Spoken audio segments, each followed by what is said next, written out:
Ladies and gentlemen, this next fight of the evening is a Tuff-N-Uff grappling feature bout in the middleweight division. Introducing first, competing out of the blue corner, training out of Drysdale Jiu-Jitsu, Las Vegas, Nevada, Damien Nitkin. His opponent stands across the cage in the red corner, training out of Extreme Couture right here in Las Vegas, Nevada, Montel Williams.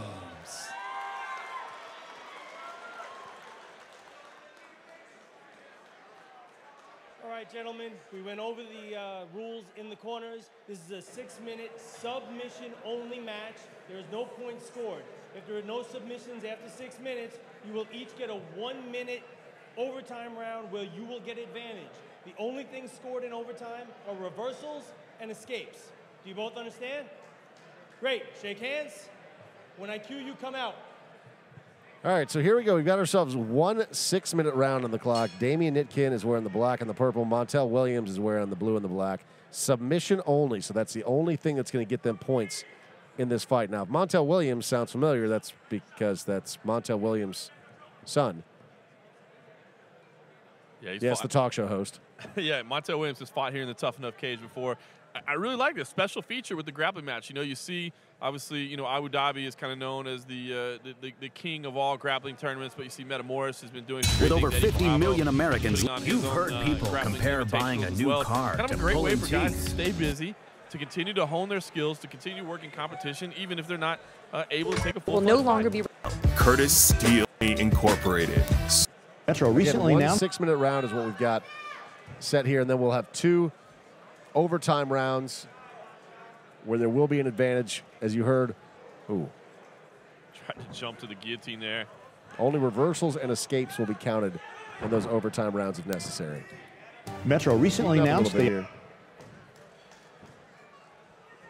very strong guys. You can see the power in their game. Obviously jockeying for position in there.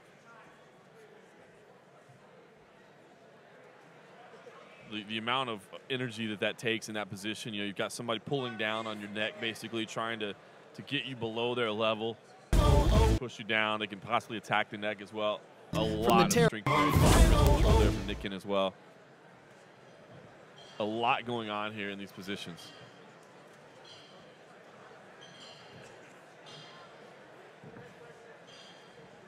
Montel Williams again put the foot inside there, was looking quickly for the trip, backed away.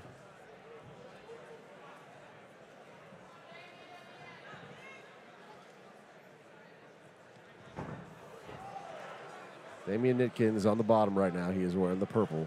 Not a bad play there. Obviously, you don't want to necessarily give up top position, but he's not giving away any points. Because this is submission only, he's not giving away any points by allowing his opponent to be on top or allowing him to get any kind of control or riding time. You know, there's a lot of various rule sets out there in grappling. And honestly, you know, you hear complaints about every one of them except for basically submission only. At least, you know, then you're getting a very rightful finish one way or the other. It does tend to lead to draws, obviously, if you can't get the finish. With over 50 for the purists, it's a lot better than 702-562-3039, where you're really not looking to finish the fight. You're just looking to rack up a point against somebody.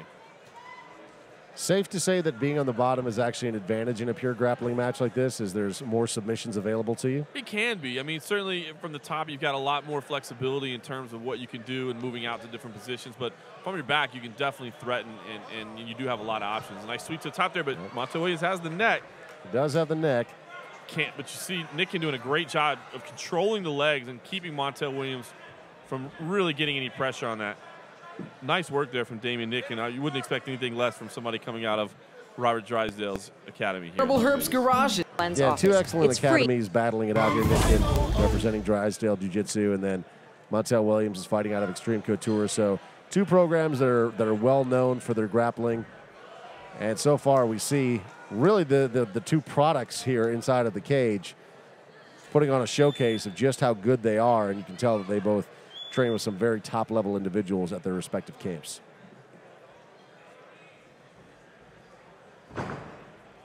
Nitkin once again dropping down. Yeah, Montel Williams, even in his MMA fights here in Tuff-N-Uff cage, has always shown a lot of power, and I think Nitkin certainly respects that, understands that the the clinch position against the cage is going to be very difficult against such a strong individual, and I think that's why one reason Nitkin is willingly going to his back. Obviously, working in Drysdale's, he's going to be used to being in bad positions. Certainly going to be no stranger to being on his back, and I think he'd just prefer to go there and try to set up offense from there.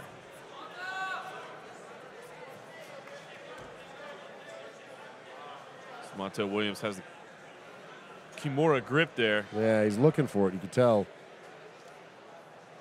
So what he's trying to do is he's trying to detach that front of his arm and move it behind the back of Nitkin there. If he's able to do that, the Kimura will be secure. He's cranking at it, but not able to do it. Nitkin pulls the arm out, and he's safe. Had he been able to step over briefly and get that left leg across the head, that would have kept Nitkin in position. But because he didn't, Nitkin was able to get out of there and move back to full guard.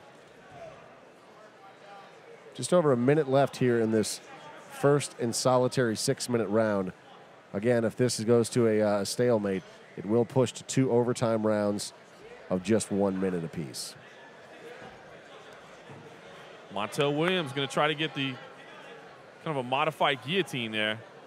Yeah, he's looking for it. You can tell from the look on his face that he's straining at it, trying to get it pretty hard. He's rolling. Does he have it? It's an arm in. No, he does not.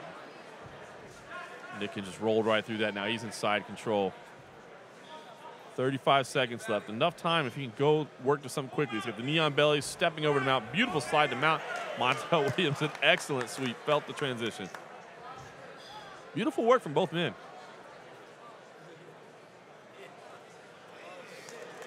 I think Montel Williams was taking a look up at the clock there. Almost looks like a move from some sort of Cirque du Soleil performance.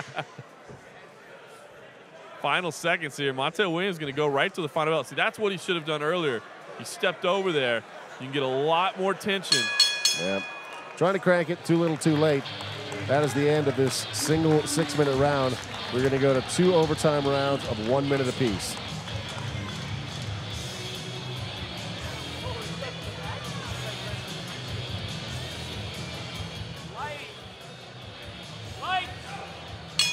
So Nitkin starts on the back here. Again, submission only.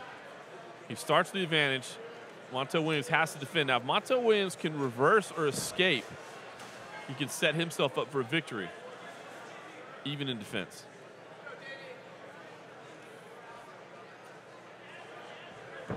So basically, if he can reverse or escape and then keep his opponent from reversing or escaping, even if there is no submission, that will be enough for him to get the victory. Exactly.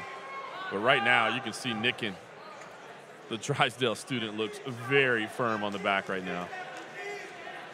Trying to snake that right arm underneath. It's on the chin right now. You can tap somebody out with the arm on the chin. It can be very painful. We've seen it before, just the crushing power of that arm coming directly across the chin. Yeah, puts a lot of pressure on the neck, on the chin, the jaw. Pushing the arm off. Final 5 seconds here of this overtime round, and he escapes. Just in time. Did he get in time?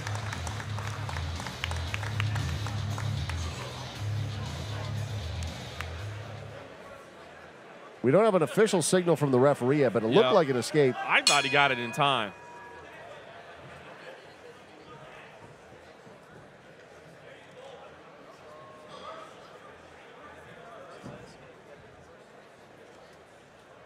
Now, Nitkin was very easily able to get out of the back control position there. Yeah, I believe that counts as a reversal for Nitkin. Yeah, it should count as a reversal. I don't know. Be honest, it's the first time we've done this here at Tuff-N-Uff, so I don't know what the overtime scoring is going to be. 1-1 as we thought. So yeah, both of those have counted. So this could go to a draw unless one of them is able to secure a submission here in the final 15 seconds of this fight.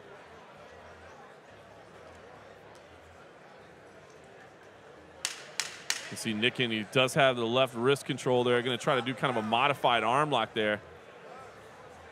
Montel Williams tried to turn for the Kimura there late as well. And it does end up in 1-1. So that's how it should be a draw. Montel Williams. Fun display of grappling here at Tuff-N-Uff. It's good to see. Something a little bit different. I like it. Yeah.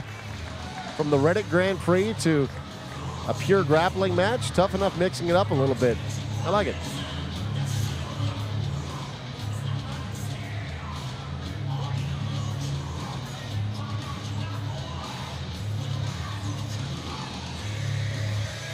With over 50 people compare buying a new car to pulling teeth. Ladies But and when gentlemen, was the referee last Steve time? Pellegrino 30, calls 39. this match a draw. Let's hear it for Damien, Nitkin, and Montel Williams.